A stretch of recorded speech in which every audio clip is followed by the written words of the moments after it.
রবিবার মানে কার কাছে ছুটির দিন আর কার কাছে সব থেকে একটা বড় কর্মব্যস্ত দিন ঝটপট কমেন্ট করে জানাও। Hello guys, good morning and again welcome back to my YouTube channel.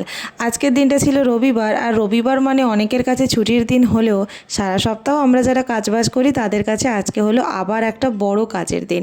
সেটা হচ্ছে সংসার সামলানোর দিন। আজকে যত কাচা ধোয়া মাজা বাজার করা ভালো ভালো রান্না করা সব কিছুই যেন আজকের দিনটার ওপরই থাকে, তাই দিনটা যেন একটু বেশি ওভারলোডেড হয়ে যায়।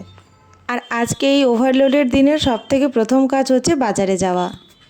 সকালবেলা চলে যাচ্ছি আমরা দুজনে বাজারে। প্রত্যেক রবিবার আমরা দুজনে একসাথেই বাজার করি, আর ওটা সারা সপ্তাহের জন্য আমাদের হয়ে থাকে, কারণ প্রত্যেক দিন বাজার করতে যাওয়া সম্ভব নয়। সপ্তাহে একটা দিন আমরা বাজার করতে যাই।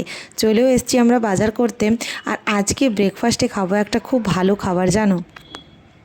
সকাল হলো তো কি হয়েছে, যথারীতির উঠে গেছে একটা চড়া রোদ আর প্রচণ্ড গরম লাগছিল। যাই হোক, চলো এবার বাজারহাট সারি। আমাদের দমদমে কিন্তু একদম টাটকা শাক সবজি সব কিছুই পাওয়া যায়, আর সব কিছু একদম ফ্রেশ হয়। তাই আমরা ওই ব্লিঙ্কিট সুইগি হ্যান ত্যান না করে আমরা ডিরেক্টলি চলে আসি বাজারের থলে নিয়ে বাজারে। আর পাওয়া যায় টাটকা মাছও। চলো সমস্ত বাজারহাট করা কমপ্লিট করে যাই বাড়িতে।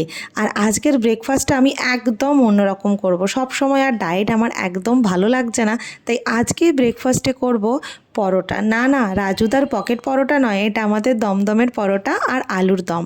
সাথে দিয়েছিল এই যে এতগুলো পেঁয়াজ কুচি আর দুটো লঙ্কা। আর তার সাথে না লাল লাল ঝাল ঝাল করে আলুর দমও দেয়। আর এই যে পরোটা, আমার 3টে আর ওর 3টে পরোটা। কে কে আছো যে আলুর দম দিয়ে মুড়ি মেখে খেতে ভালোবাসো, তারা তাদের নামটা প্লিজ কমেন্টে লিখে যাও। নেক্সট ভিডিওতে তোমাদের নামটা অবশ্যই। চলো রবিবারের সকালটা এখানেই শেষ করি, দেখা হচ্ছে পরের ভিডিওতে। টাটা।